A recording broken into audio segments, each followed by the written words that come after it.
was supposed to be the perfect weekend getaway. Four college friends, Ethan, Rachel, Marcus, and Lily, decided to escape the city's noise and spend 2 nights camping deep in the secluded Pine Hollow forest.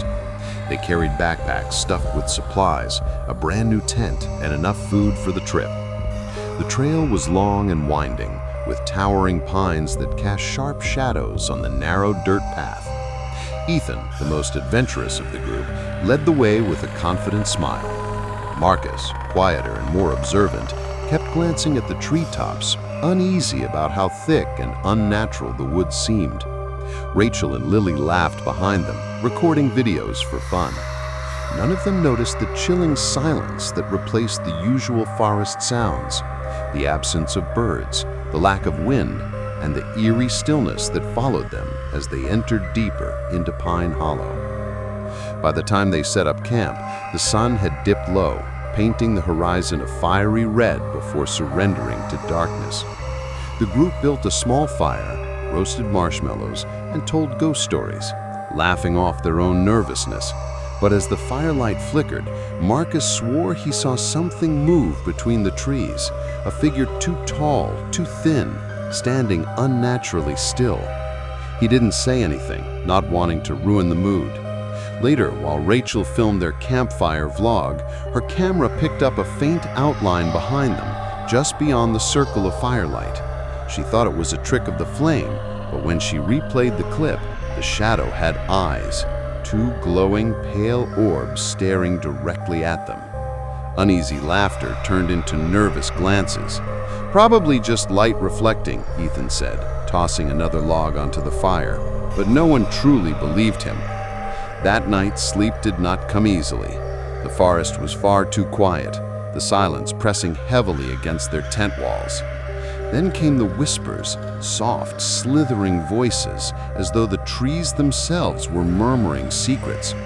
Lily shook Ethan awake. "Do you hear that?" she whispered, her voice trembling. They all sat up listening. The whispers grew louder, circling the tent, but whenever Marcus shined his flashlight outside, there was nothing, just fog curling around the trunks of the pines, thicker than before. Suddenly, something scratched against the fabric of the tent, a long, deliberate drag of claws across nylon. Rachel screamed and Ethan bolted outside with the flashlight, only to find the fog swallowing the beam whole. Nothing was there, but the forest felt alive, watching, waiting. The next morning, the fire pit was scattered, their food torn open and spoiled. Large footprints, far too large to belong to any human, surrounded the camp. Rachel wanted to leave immediately, but Ethan insisted they'd be fine. By midday, Lily wandered off to collect water by the creek, only to vanish without a trace. When the group realized she was missing, panic struck. They searched for hours, calling her name until their voices cracked, but only the echo of their own shouts came back. Just when they were about to give up, Marcus found her canteen lying in the dirt, damp and cold, as if it had been dropped minutes earlier. But there were no other signs of her, only the fog, now so thick it curled around their ankles even in broad daylight. The forest felt tighter, darker, and more suffocating. Something was hunting them. By nightfall, they were broken. 3 friends huddled by a dying fire. Marcus finally confessed what he had seen on the first night. It wasn't just a shadow, it was watching us. It's still watching us. As if on cue, a low, guttural growl rumbled from the trees. The fire flickered violently as if it was reacting to the sound. Shapes moved beyond the circle of light, dozens of them, tall and skeletal.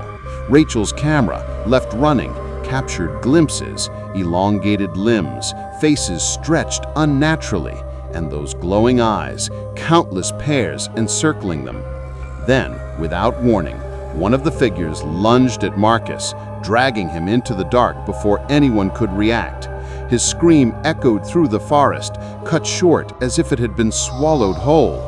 Rachel dropped the camera in shock, and Ethan grabbed her hand, shouting, "Run!" Ethan and Rachel ran blindly through the fog-choked forest, branches tearing at their skin. Behind them, footsteps, many footsteps closed in. Rachel stumbled, but Ethan pulled her up, refusing to let go. At last, they stumbled into a small clearing where a single campfire burned, though neither of them had lit it. They froze. Around the fire sat Lily, her back turned to them. Relieved, Rachel rushed forward, only to stop dead when Lily's head turned unnaturally far, her eyes glowing with that same pale light. "Stay," she whispered in a voice that wasn't hers. Before Ethan and Rachel could flee, the fog closed in completely, snuffing out the fire. In the morning, rangers found their abandoned tent and scattered belongings, but no sign of the friends remained, except for Rachel's camera, half buried in the dirt, still recording, showing the last image of skeletal figures gathering around a fire that burned without fuel.